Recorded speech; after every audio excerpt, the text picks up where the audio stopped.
Oi gente, eu sou a Bárbara e no vídeo de hoje eu vou contar pra vocês a continuação do caso da Elise Matsunaga. Bora começar o vídeo. De um casal dentro de casa do assassinato de Isabela. Primeiras suspeitas contra ele. Ter matado e esquadrão.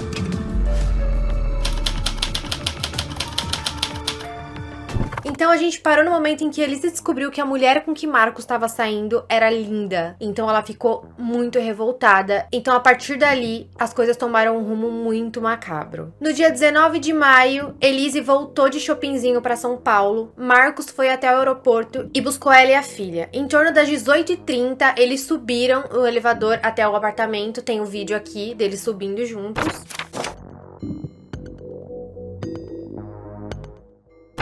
Elise dispensou a babá, deu um banho na filha e colocou a filha pra dormir. Ela e Marcos estavam lá em casa e decidiram pedir uma pizza. Por volta das 19 horas, então, eles pedem a pizza e a gente consegue ver nas imagens do elevador Marcos descendo pra buscar a pizza e subindo com a pizza. Eles abriram, então, uma garrafa de vinho. Elise vestiu uma calça jeans e um casaco marrom, enquanto Marcos estava de óculos, uma calça jeans e uma camisa da Polo Ralph Lauren azul escura. Então, já estava tudo pronto pra eles comerem quando eles iniciaram uma discussão com Elise confrontando Marcos com todas as informações que ela havia descoberto aquele final de semana. Gente, o que eu vou relatar pra vocês agora é de acordo com o depoimento de Elise, beleza? Pra depois vocês não falarem que eu tô defendendo ou inventando alguma coisa. Então eu vou contar pra vocês o que Elise contou pra polícia. Porque afinal de contas, a única pessoa viva que sabe o que aconteceu aquela noite é Elise. E eu vou contar pra vocês o que ela disse. Elise disse que a discussão começou quando o Marcos subiu com a pizza. Que já não é o que a perícia diz. A perícia diz que não, que já tinha começado. Porque de acordo com as imagens de elevador, que Marcos tá subindo e descendo pra buscar pizza, ele tá irritado, ele tá batendo a perna no elevador, e isso demonstra que ele já tava nervoso. Mas enfim, Elise disse que não, começou só quando ele voltou e eles já estavam prontos pra comer. E aí começou, gente. Elise disse pra Marcos que já sabia de tudo, que ele tinha uma amante, que ela tinha provas, ela tinha fotos, que ela tinha contratado um detetive e que ela já tinha visto tudo, que ela sabia quem era a mulher e tudo mais. Marcos ficou muito revoltado. Ele primeiro falou assim: mano, você tá pagando detetive com meu próprio dinheiro pra me investigar. Tipo, como assim? Meu Deus, o que aconteceu? Não sei o quê. E você lembra que eu já falei pra vocês das discussões pesadas que eles tinham, né? E aí, teve uma discussão grotesca. Então, Marcos foi pra cima dela, Elise conseguiu esquivar, mas Marcos começou a xingar ela de puta, vagabunda, dizendo que a única coisa que ela fazia de bom era abrir as pernas. Elise disse que ia embora e ia levar a filha dela. Marcos disse que não deixaria a filha dele sendo criada pelo lixo da família que ela tinha. E assim, gente, só essas ofensas, tipo assim, aquela discussão que começam a ser jogadas coisas muito pesadas na cara um do outro. Ele já tinha conhecido a família dela e sabia da história dela, que a família dela era pobre, que ela tinha sido estuprada e tal. E ele, nossa, nesse momento jogou na cara dela tudo isso. Isso tudo de acordo com o depoimento dela. Ele disse que ia matar ela, que ia meter bala nela, disse que não suportava mais ela, que ele ia acabar com ela e que ela ia ficar sem nada e sem a filha dela. Em certo momento ele pegou muito forte no braço dela e bateu forte na cara dela. Ela foi tentando se esquivar dele, saindo de perto, ele seguindo, xingando. É uma discussão muito pesada. Ah, puta, vagabunda, prostituta, você nunca vai deixar de ser puta, sua família é um lixo e não sei o que, e toda essa discussão. Então Elise chegou na antessala do apartamento, próximo onde ficava um bar, abriu a gaveta e pegou sua pistola. Vocês lembram que eles tinham espalhado armas pela casa inteira porque Marcos estava com medo de ser assaltado ou coisa do tipo? Então, nesse momento ela pegou a arma dela pra se defender, de acordo com ela, que ela tava com medo de Marcos fazer alguma coisa. E aí Marcos tava seguindo ela e ela ouviu os passos dele chegando e ficou com muito medo e apontou já a arma assim pra ele. Ela tava mais ou menos a 4 metros de distância dele, de acordo com ela. E aí quando ela apontou a arma pra ele, ele achou muito mais engraçado, tipo, ele começou a rir, ele achou aquilo uma piada. Ele começou a falar: atira então, sua vaca, vadia, ordinária. Atira, lixo. Atira aí, sua prostituta. Aí ela falou assim: do que você me chamou? Aí ele falou: prostitu. E no tu, ela já atirou nele. Ele não conseguiu nem terminar a frase. Então Elise esquartejou o corpo de Marcos e espalhou por uma estrada de terra que mais pra frente eu vou detalhar melhor.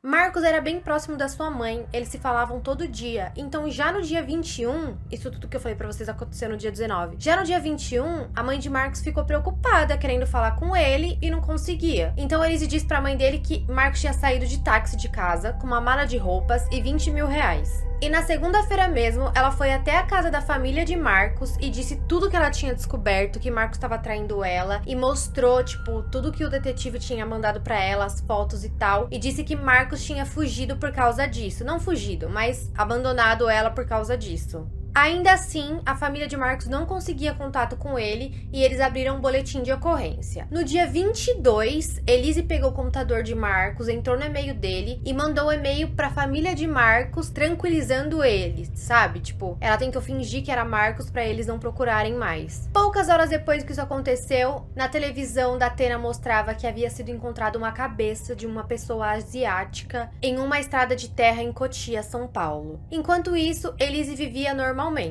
Foi no dia 28 de maio, né, que encontraram a cabeça de Marcos. E aí foi desenrolando as coisas, Elise era a principal suspeita. Eles descobriram que era Marcos porque ficou muito famoso, porque um empresário riquíssimo tinha desaparecido, foi encontrado um corpo. A cueca que encontraram era de marca, né? Então, assim, quando perceberam que a pessoa já tinha dinheiro, a polícia já se preocupa mais, entendeu? Pensa, ah, não foi só um favelado que morreu, foi alguém com dinheiro. E aí, quando encontraram a cabeça e viu que era uma pessoa asiática, e já tinha uma pessoa asiática desaparecida, aí começaram a linkar até que descobriram que era Marcos. O Salada vai falar um pouco mais sobre isso. Elise já era a principal suspeita, então ela foi presa e no dia 6 de junho de 2012, no DHPP, ela confessou.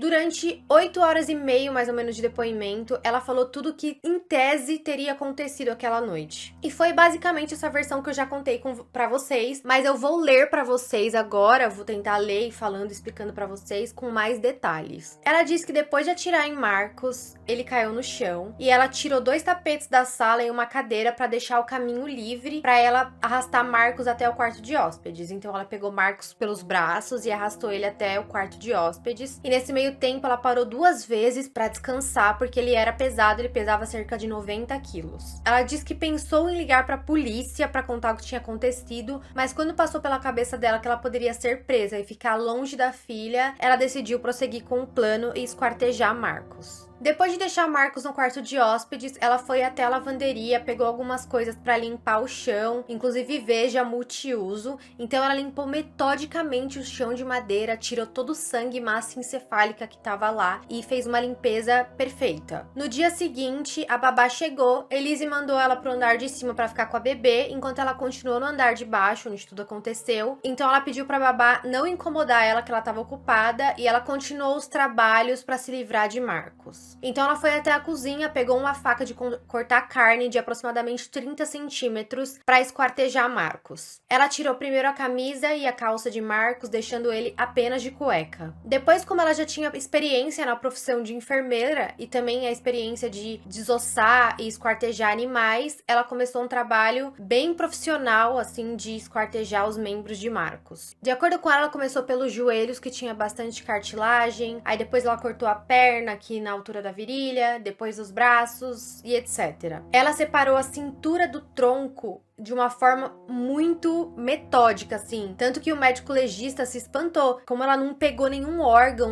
nem sangrou, não lesionou nada. Ela fez de uma maneira perfeita. Enquanto ela tava fazendo isso, que dava um pouco de trabalho, a babá bateu na porta. Aí Elise saiu, a babá falou assim, a bebê tá um pouco inquieta, ela tá chorando. Elise saiu, ficou com a bebê no colo até ela ficar bem. Ficou bem, beleza. Aí voltou e continuou esquartejando o marido. Ela voltou e teve bastante dificuldade para quebrar as vértebras de Marcos, mas ela descansava e continuava. Ela até chegou a pensar em desistir, mas ela continuou. Por fim, o esquartejamento durou cerca de 6 horas. Ela terminou, colocou tudo em sacos de plásticos de lixo e depois colocou em algumas malas. Tomou banho, se vestiu e aproximadamente 1h30 da tarde ela colocou as malas no carro. Dá pra ver ela descendo do elevador com as malas. Colocou as malas no carro e saiu em direção a Shoppingzinho. Ela queria dirigir até Chopinzinho, no Paraná. Ela seguiu pela Raposo Tavares, em sentido a Chopinzinho. Inclusive, ela até foi parada por policiais, porque ela tava em alta velocidade e com suspeita de que o licenciamento do carro tava vencido. Os policiais fizeram ela descer do carro, pediram os documentos, mas estava tudo certo e liberaram ela. E ela continuou. Ali na altura de Cotia, ela pegou uma estrada de terra e decidiu que ali ela iria se desfazer do corpo de Marcos. Então ela andava com o carro mais ou menos 1 quilômetro, jogava a cabeça, andava mais ou menos 1 quilômetro, jogava mais algumas coisas, andava mais um pouquinho e jogava. E assim, aproximadamente numa distância de 4,5 quilômetros, ela se desfez de todo o corpo de Marcos. Ela, voltando para casa, jogou o cano da arma na rodovia Raposo Tavares. Ela se desfez das malas em um container de entulhos que ela encontrou no caminho e voltou para casa. A partir de agora eu vou deixar vocês ouvindo o Ricardo Salada com bastante propriedade. Ele vai poder falar para vocês um pouco sobre o que aconteceu.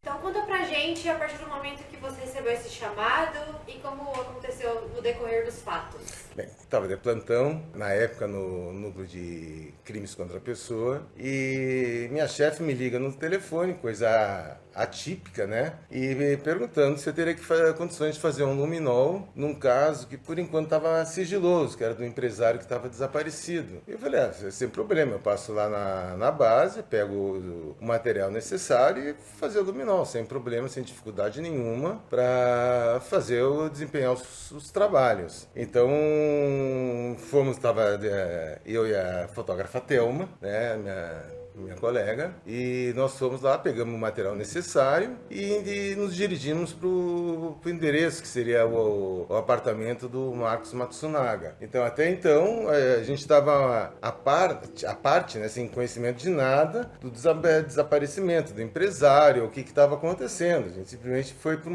uma missão de fazer o exame de luminol no apartamento dele. Quando nós chegamos, já tinha imprensa na porta, o negócio assim, já vendo que não era qualquer coisa que a gente ia estar trabalhando. E quando nós chegamos no apartamento, vimos aquela monstruosidade de apartamento. Assim, para se ter uma ideia, era um apartamento, 2 prédios, né, um apartamento de classe média alta, onde ele comprou as 2 coberturas de um bloco, reformou e fez um único apartamento. Então ficou uma coisa assim muito grande, muito grande. E a gente, vai ter trabalho para fazer esse exame aqui. Aí a gente conversou com o delegado e ele explicou que o Marcos havia sido esquartejado e dispensado as partes, né, do corpo no município de Cotia. E então a gente foi com a ideia de um esquartejamento. Dentro de uma situação, o mais lógico de um esquartejamento, para que tenha menos resíduo, menos sujeira, vamos colocar dessa forma, seria dentro de banheiras. E só que o apartamento, todos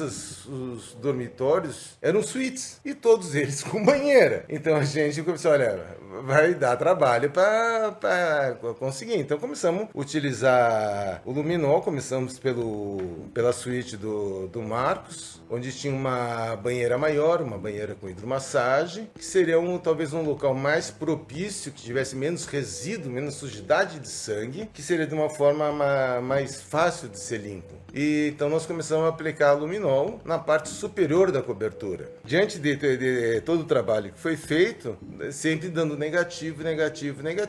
Aí o que aconteceu? Os investigadores levantaram a informação que ela havia trocado o colchão da cama dela. Uma cama king size, daquelas Mega Blaster, né? Que daria para dormir a família inteira e dava espaço. E ela resolveu, então, trocar o colchão. Eu disse, é muita casualidade. Uma pessoa, depois da morte, esquartejamento do marido, ela trocar o colchão. Então, foi ela, com certeza, né? Na nossa ideia, que ela teria esquartejado em cima do colchão e deu o colchão para uma funcionária dela que trabalhava lá para ela. E então nós descobrimos onde morava essa funcionária. Então, depois de terminar a parte superior, nós pegamos e fomos até a casa dela, longe, muito longe. Estrada do Boimirim, no final, é ponto de referência. Então, não sei como conseguiram localizar o imóvel dessa funcionária. E de imediato já preparei mais um tubo de luminol, né, o reagente, e comecei a aplicar no colchão. E por uma surpresa muito grande, deu negativo. E deu aquela frustração na gente por todo o envolvimento daquela informação, entre aspas, que ninguém tinha dado da troca do colchão. E de uma certa forma houve uma frustração muito grande da gente naquele momento, né? De ter um negativo. Não ter, a gente esperava que o colchão ia brilhar com a reação do composto e não deu nada. Então realmente foi uma coisa bastante frustrante para a equipe toda, né? Naquele momento. E como já era adiantado da noite, a equipe estava cansada, nós começamos a fazer o luminol por volta das 9 horas da noite, nessa hora já eram 3 horas, 3h30 da manhã, e então se resolveu suspender os trabalhos até pelo adiantado da hora, quer dizer, chega um ponto que a gente, até pelo cansaço, a gente acaba produzindo menos, né? Então, se tivesse que voltar de novo para o apartamento, ia se chegar lá 4 horas, 5 horas da manhã, já ia estar clareando o dia, e já então não ia ter condições de continuar o trabalho com luminol, que a gente precisa ter ausência de luz para ter um melhor resultado. É aí que fui para a minha base, né? Até o momento não tinha outra atividade, e fui descansar. Na terça-feira, nós viemos até o DHPP e fomos falar com o delegado. Que a gente falou que a gente tinha que voltar para o apartamento para terminar o luminol. E ele achou que a gente já tinha feito tudo. Eu disse, não, o andar de baixo a gente não fez, fizemos só o piso superior. A gente tem que terminar no andar de baixo, que pode ter alguma coisa no andar de baixo. Vocês foram despretensiosos para o andar de baixo, porque de certa forma vocês tinham mais certeza de que teria alguma coisa no andar de cima? É que a nossa expectativa seria que tivesse no andar de cima. Tanto é que a gente via a Elise tipo, olhava pra gente com um certo deboche, né? Tipo, tranquila, esses incompetentes, não sabem nem aonde estão procurando, né? Então a gente Mas até aí a gente, o que interessa para nós é fazer o melhor trabalho possível, né? Independente da forma como a gente está sendo visto, vamos colocar dessa forma. Então, vamos dizer, fizemos o melhor possível no andar de cima. Tanto é que aconteceu o delegado, né?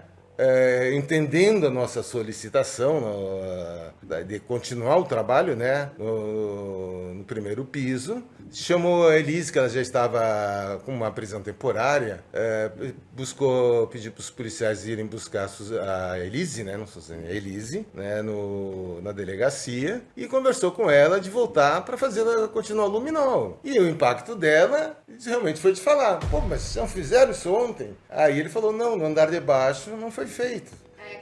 Aí a casa caiu. Ela pega e resolve confessar para ter o benefício lá na frente dentro de uma condenação. Então, quer dizer, ela também não dá o ponto sem nó. Ela era ciente, bacharel em direito, sabia o crime que estava sendo imputado a ela e que ela poderia ter o benefício por ter confessado. Então, na quarta-feira, voltamos lá para o apartamento. Ela já havia confessado no período da tarde. Então, antes de fazer a aplicação do luminol, foi uma equipe maior de peritos, de fotógrafos, foi pessoas para fazer filmagem, né? E fizemos a reprodução simulada. Então, onde houve a participação dela, da reprodução simulada, ela falando as coisas, porque a gente na reprodução simulada, o que a gente faz? A gente tem a função de documentar a versão da pessoa, né? E por mais incoerente que seja, né? Então, tanto é que a gente faz e depois os comentários, claro, sou eu que vou poder proceder. Mas a reprodução é baseada nos depoimentos da Elise, né? Então, tudo que foi feito lá, documentado, ela diz como é que aconteceu e eu representei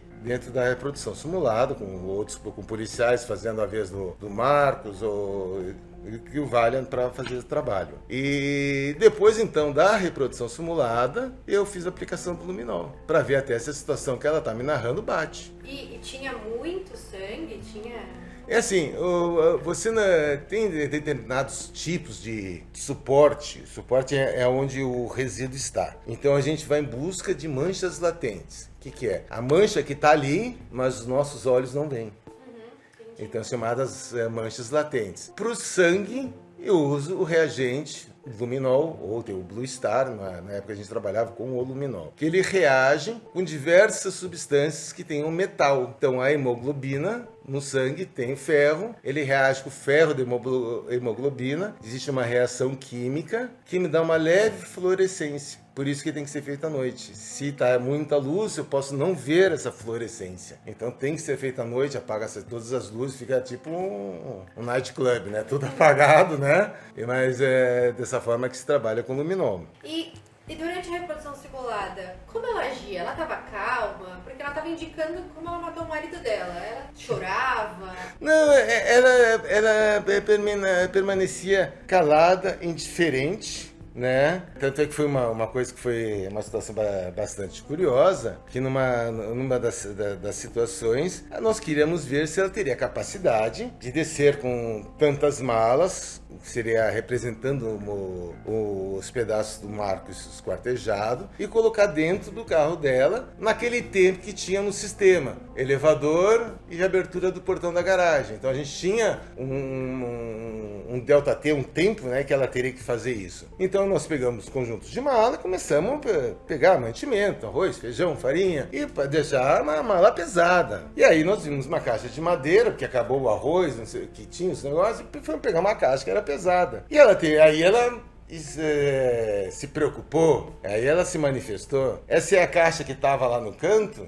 É. Ah, não, essa garrafa é de vinho, e vinho muito caro. Ah, ela não quis usar. Não, pediu pra gente tirar a caixa, né? Então daí você vê o seguinte, uma pessoa que está presa, já numa temporária, acusada de homicídio, de esquartejar o marido, tá? Ocultação de cadáver, ela está preocupada com uma caixa de vinho que ela não vai beber, porque o vinho custa caro. Então aí a gente vê assim, pô, existe a preocupação financeira, entende? Porque se ela não tivesse nem aí preocupado com finança, por que se preocupar com uma caixa de vinho que era cara? Ela não ia beber e o marido estava morto. E ela conseguiu, por exemplo, arrastar o peso, porque a gente sabe que ela arrastou, né? Então, aí nós medimos o tempo até ela botar dentro do carro, e ela fez isso em menos tempo do que no tempo que foi obtido no dia dos fatos. Então ela, em vez de levantar as malas para botar dentro do carro, o que ela fazia? Ela entrava dentro,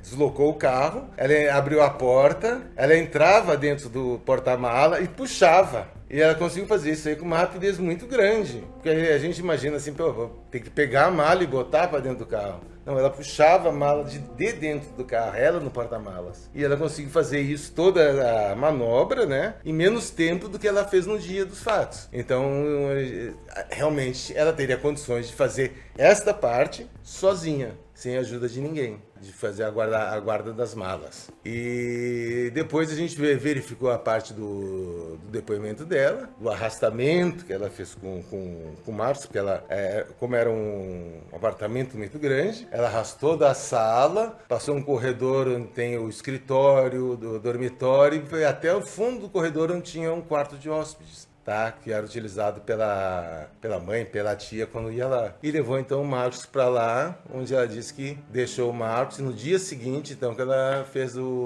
a secção do corpo. Tá, então vocês fizeram a reprodução simulada, e o que ela mostrou para vocês? O que ela disse que aconteceu? Ela disse o seguinte, que eles chegaram de viagem, né, ela com a filha, a babá, que ela viajava com a babá, né, e o Marcos foi buscá-los no aeroporto. Ela dispensou a babá, que até aí era um procedimento, não era sempre, mas também não era uma exceção, que ela nunca tivesse feito. Então ela fazia isso de vez em quando, porque ela tinha babá, a criança, 24 horas, porque ela não podia se cansar, né. Então ela dispensou a babá, mas esse fato acontecia de vez em quando. Então não dá para dizer que nunca que ela dispensou a babá. Então que eles estariam na mesa e pediram uma pizza, né? Na hora que foram comer, ela teria dito para ele que contratou um detetive, porque sabia de tudo, que ele tinha uma amante, que ela contratou um detetive para segui-lo e que ela estava sabendo de tudo. Então, que nesse momento, o Marcos começou a esbravejar, que ela tá gastando o dinheiro dele com essas coisas, que não sei o quê, e naquele auge da discussão, ele levantou e deu um tapa na cara dela. Aí vamos por outro lado, né? Ela fala que ela estava comendo a pizza. Porém, nas gravações, você tem o Marcos descendo para pegar a pizza e ele sobe já dando chute nas paredes do elevador. Então, por esta análise, a discussão já tinha acontecido. E o Marcos estava bravo, se fosse antes, você não teria por que estar chutando o elevador. E tem a imagem dele chutando o elevador. Então, quer dizer, então aí já existe uma situação de que ela me induz, né, me leva a crer que ela está já mentindo nessa cronologia. E é um pequeno detalhe, né? Mas então o que acontece? Aí depois ela... Voltando à parte dela, que ela levou um tapa, ela atravessa as salas e vai até uma cômoda onde tem o bar, a sala de charutos, né? E eles tinham medo de serem assaltados, então eles costumavam manter algumas armas espalhadas pela casa. E na sala do bar tinha uma pistola 380 que ela havia ganhado do Marcos, que ficava então naquela gaveta. Ela pega esta arma, na versão dela, e se desloca por uma copa do lado depois da porta de acesso ao apartamento. Tinha uma copa onde ela pega e ouve o Marcos vindo na direção dela. Aí é o que acontece. Eu que fiz questão de frisar. O que você viu nos olhos dele? Sabe? Ela viu ódio. Mas é aí, o que você via? Você ficou olhando para onde? Nos olhos? Eu olhava nos olhos dele. Ele transmitia ódio. E ele falava para mim que ia ficar com a minha filha, que não sei o que eu nem ia mais ver, né? Ameaçando ela. E quando ele chegou a uma determinada distância, ela resolveu disparou a arma, né? Deu o disparo. Então ela estava olhando nos olhos dele. Só que o disparo, o que acontece? O médico legista não sabe como é que foi a situação do disparo. Então o que ele faz? Existe a chamada posição ortostática. O que é a posição ortostática? É a pessoa de pé, com o olhar no horizonte, e os braços ao lado do corpo e as palmas viradas para frente. É dessa forma que o legista dá a orientação do trajeto. O que é o trajeto? É o percurso do projétil dentro do corpo humano, chama-se trajeto. Se é no ar, é trajetória. Falou em trajeto, é dentro do corpo humano. Então o legista deu o seguinte trajeto: de cima para baixo, da esquerda para a direita, ele está inclinado, e da frente para trás, tá? Ela olhando nos olhos dele. Como é que o tiro deu essa angulação? Seria de frente, né? Ele vai me dizer o seguinte: a posição dele é outra. Então ela está mentindo, sim, tá? Depois eu volto aí explicando a minha versão, tá? Então a versão dela já não cabe. Se ela está olhando, vendo raiva, vendo ódio, como é que ela dá um tiro que entra assim? Impossível. Né? A não ser que tenha uma munição que te mude a trajetória. Né? Até hoje não existe, eu desconheço. Uma outra coisa, o médico legista me diz que foi um tiro a curta distância, porque tinha chamado resíduo de disparo, zona de tatuagem, que é pólvora ou propelente, que ele é o seguinte: ele não queima todo de uma forma instantânea, ele vai queimando. Quando o tiro é perto, ainda tem alguns grãos que ele sai da boca do cano, entra na pele de uma forma subcutânea, tá? Abaixo da primeira camada, e ela entra queimando. E fica uns pontinhos pretos, como se fosse uma tatuagem. Entendi. Que se a pessoa sobrevive, vai ficar com aquelas marcas pro resto da vida, porque não sai, não tem como tirar. Então isso é chamado zona de tatuagem. Pelo diâmetro dessa marca, que é mais ou menos desse tamanho, a boca do cano tem que estar muito próximo do anteparo, que seria a cabeça do Marcos. Cerca de quanto de distância? Eu diria de 15 a 20 centímetros. E ela me disse que o tiro foi uma distância de 1,92 m. Nessa distância, é impossível um tiro deixar aquele tipo de resíduo. Então, ela está mentindo. Mentiu, só aí ela já mentiu 3 vezes. Uma hora da briga, outra a distância e outra está olhando nos olhos dele. 3 coisas assim grotescas, né? Agora vamos a minha opinião. Pela ciência. Pela ciência. Mas ciência é embasada na experiência, num monte de coisa, né? Se você está chegando na sua casa com uma pizza na mão e você vai entrar na sua casa, você vai entrar com a cabeça ereta? Você vai pegar a maçaneta? O que você faz? Você... Atenção, então você vai baixar a cabeça, você vai olhar a pizza, você vai olhar a maçaneta, né? E que fica engraçado que se eu tiver aqui e eu tomasse um disparo aqui, no médico legista analisando posição ortostática, exatamente o que o médico legista descreve. Então aí fala, foi premeditado? Entre aspas, foi. Há quanto tempo? Não sei. Mas naquele momento em que ela fez o disparo, com certeza foi premeditado. Ela foi lá na cômoda, ela pegou a arma, provavelmente a arma não estaria engatilhada, ela engatilhou a arma, ficou alguma situação próximo à porta, esperando ele entrar, com a cabeça baixada, cuidando da pizza, botou a arma bem próximo e pau. Não teve chance de defesa, foi um elemento surpresa, dentro de uma situação de planejamento, pelo menos de alguns minutos antes houve um planejamento, né, para a execução dele, sem levar em consideração a serra elétrica que ela comprou, né, uma semana antes, que era para ele abrir caixa de vinho, porque ele não entendia nada de vinho, entende? Então ele precisava que a esposa, né, comprasse uma serra para serrar as caixas de madeira. Que ele com 20 anos comprando e vendendo vinho da forma lá em leilão, tudo, ele não sabia abrir a caixa. Faltava essa ferramenta, né? Então ela comprou uma serra. Que depois ela falou que era para cortar arbusto lá na chácara, que eu imagino ela cortando, né? Que ela é uma mulher muito prendada. Né? E então só disso aí a gente tem uns elementos que não fecham com relação à reprodução e aquilo com a situação mais provável da execução do Marcos, não é a morte, é a execução, ele foi executado sumariamente. Aí o que me acontece? Depois ele cai, ela arrasta o Marcos até o dormitório lá de hóspedes, realmente ela secciona ele ali, porque tem até teve uma mancha de sangue que a gente aplicou luminol e apareceu uma mancha de sangue numa parede, que a olho nu ela tá areia branca, bem limpa, e com a aplicação do luminol chegava a dar para ver o movimento de limpeza que foi dado para fazer a limpeza na parede. Porém, essa mancha na parede apareceu, porque a parede é porosa, as madeiras junto dos rodapés tinham ainda o acúmulo de sangue, e dentro de uma técnica de uma enfermeira ou auxiliar de enfermagem, que ela deve ter tido aula de contenção de sangue, realmente eu acho que ela deve ser muito boa nisso aí.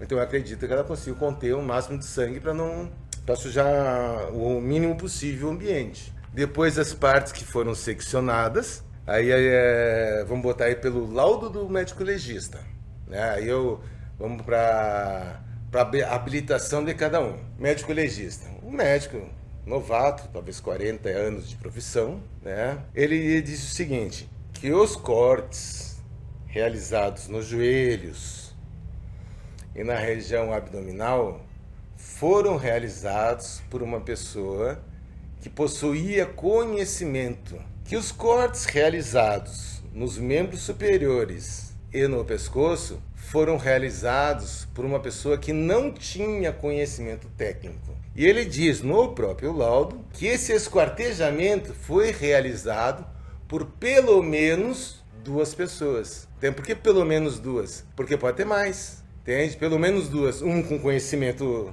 técnico e a outra sem conhecimento técnico. Pode ter outras pessoas que tenham colaborado, mas isso ele não tem como afirmar. Ele afirma no laudo que pelo menos 2 pessoas, né? Que foi, de uma certa forma, negligenciado durante o julgamento dela. Foi levantada uma hipótese durante as investigações de que ele teria sido decapitado ainda vivo, mas no final das contas isso não foi acatado pelos jurados e eu queria entender melhor. É assim, o legista, ele descreve que ele encontrou resíduo de sangue nas vias aéreas. Esse encontrar sangue nas vias aéreas só seria possível se a pessoa estivesse respirando enquanto esquartejada, né? Se ela estivesse sem respirar, esse sangue não entraria nas vias aéreas. O que acontece? Qual foi o dilema que aconteceu? Se ele estaria vivo ou com uma morte cerebral. Entende? Então,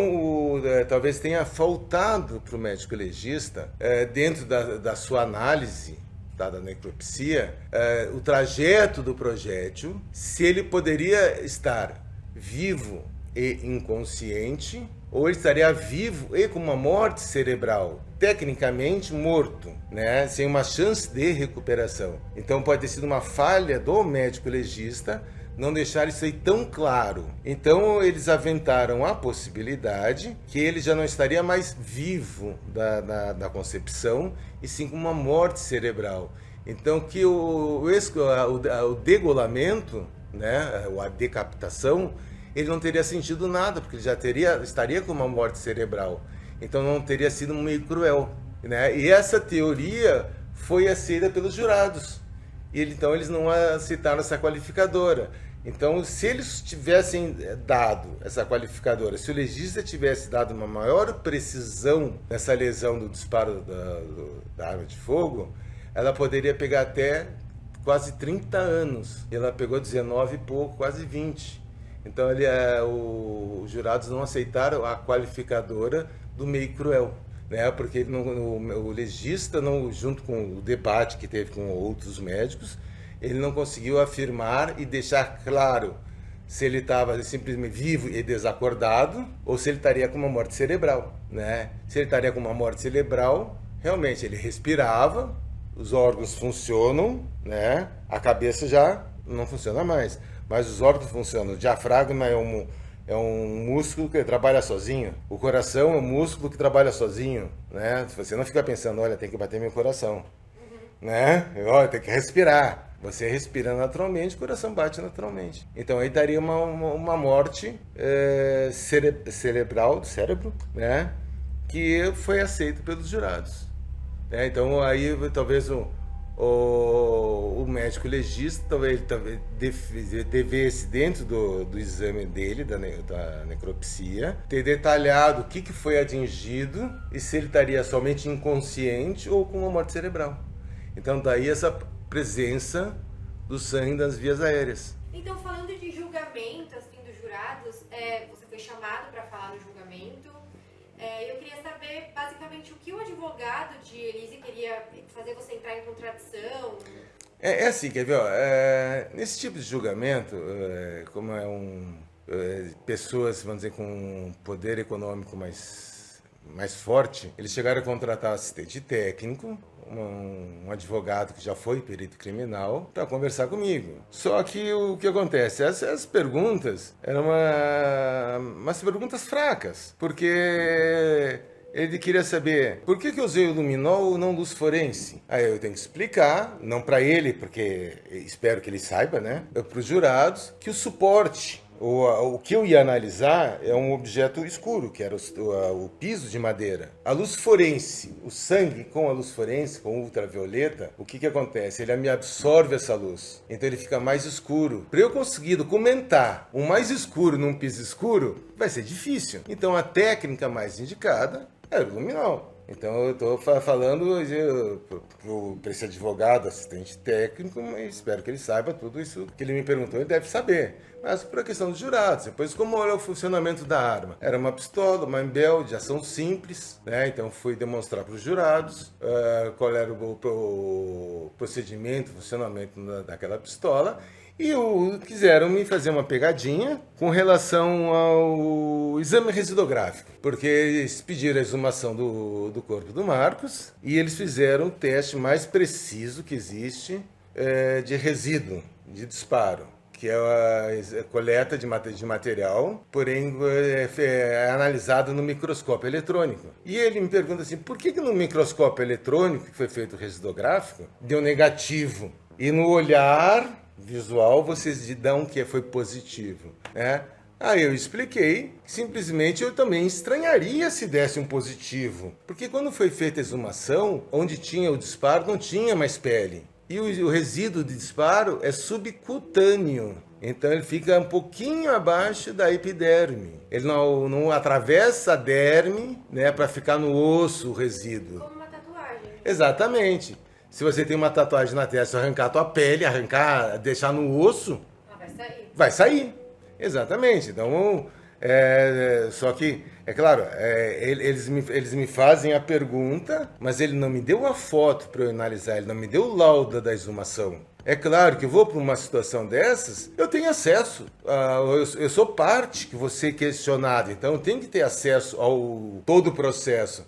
E no processo tinha uma foto onde o Marcos já não tinha mais pele, estava direto no osso. Então eles fizeram um exame, uma coleta de material do osso. É claro que não vai ter resíduo. E nem nas paredes, porque não foi um tiro encostado, foi um tiro a curta distância.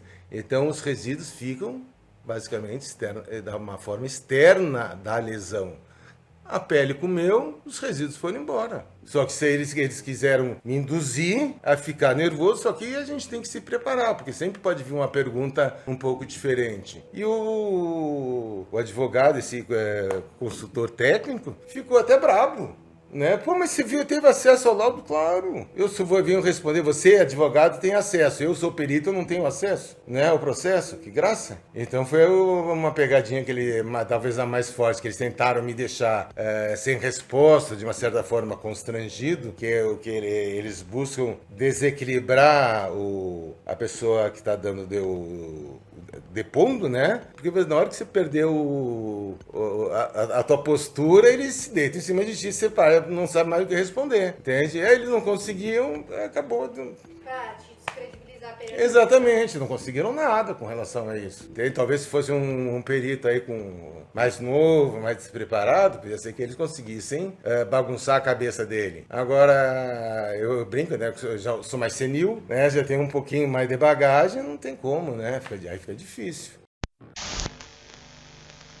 Elise matou Marcos Matsunaga em 19 de maio de 2012. Foi indiciada em 18 de junho de 2012 e denunciada pelo Ministério Público no dia seguinte, dia 20 de maio. Então eu vou ler para vocês as acusações de Elise. O promotor criminal José Carlos Consenso acusou Elise de homicídio triplamente qualificado por motivo torpe, recurso que impossibilitou a defesa da vítima e meio cruel, além de destruição e ocultação de cadáver. Ainda sustentou que a morte de Marcos havia sido planejada bem antes de Elise viajar para Chopinzinho. Ele disse que Elise matou só por dinheiro e não porque ela tinha sido traída ou porque ela queria ficar com a filha dela. Ele ficou sustentando isso de que Elise matou pura e simplesmente por dinheiro. De acordo com as investigações e com o promotor e tudo isso que Salada falou, Elise esperou Marcos entrar em casa já com a arma pronta para atirar nele. Não teve toda essa discussão, ela não tava longe dele e tal, ela não tava com medo. Ela tinha planejado, mas não planejado dias antes. Ela planejou assim que ele voltasse a atirar nele, tanto que tem essa questão da tatuagem, né, que ficou em Marcos, que o Salada explicou pra vocês. E também eles tinham a certeza de que ela tinha sido sim ajudada por alguém. Como o Salada falou, o médico legista constatou, assim, cientificamente, não há discussão sobre isso, que os cortes que foram feitos no braço de Marcos,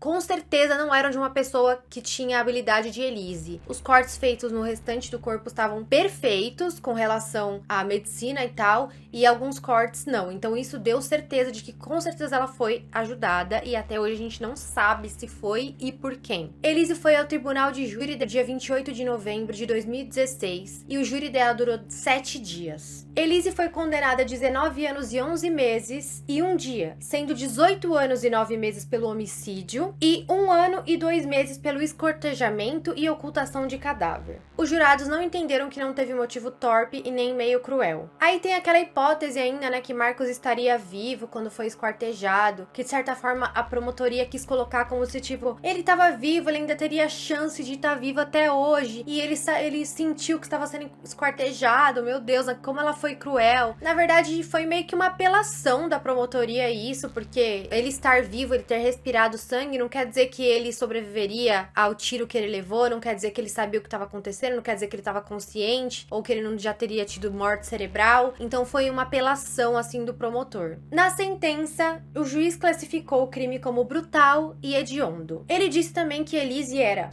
boa mãe, educada no trato com as pessoas, mas que seria uma pessoa fria e perigosa. Disse que ela cometeu o crime sob violenta emoção provocada por ofensas feitas por Marcos. Durante a vida na prisão, Elise tinha muitos pesadelos com animais, com o corpo de Marcos, até mesmo com Gigi. Ela recebia pouquíssimas visitas e a maioria delas era de sua tia Rose. Ela se casou com Sandrão na cadeia. Quem sabe quem é Sandrão? Também namorou uma figura maravilhosa que foi Suzane von Richthofen. Sandrão estava presa porque ela sequestrou um garoto de 14 anos e mesmo depois do pai da criança ter pago a recompensa pelo resgate da criança, ela matou mesmo assim o garoto. Inclusive, gente, eu falei de Suzane, tem um vídeo aqui sobre o caso da Suzane von Richthofen com o perito Salada. Quem não assistiu, vai lá assistir. Em liberdade provisória, Elise tem ficado em Campos de Jordão, onde alugou uma kitnet e tenta reconstruir sua vida. O sonho maior dela é conversar com a sua filha e ver sua filha, que ela não vê desde quando ela saiu do apartamento para ser presa lá em 2012. No documentário, inclusive, ela diz que a única pessoa que vai saber toda a verdade um dia vai ser sua filha. Isso faz a gente pensar, então tudo que você falou até agora é mentira, né? Porque assim, se ela disse isso, deixa essa questão para nós. A filha deles está com a família de Marcos, com os avós da criança. Aquela cobertura e o seguro de vida que Marcos tinha dado para ela perdeu, mas ainda assim ela tem direito aos bens que foram adquiridos na constância do casamento com ele. Inclusive, ela tem metade da adega de vinhos que os dois tinham juntos. E é isso, gente. Esse foi o vídeo de hoje. Espero que vocês tenham gostado. Teve parte 1 e parte 2. Se vocês gostarem do vídeo, deixem o like, se inscrevam no canal e compartilhem, por favor, com outras pessoas pra gente chegar a 200 mil inscritos aqui no canal. Então é isso, gente. Um beijo e até o próximo vídeo.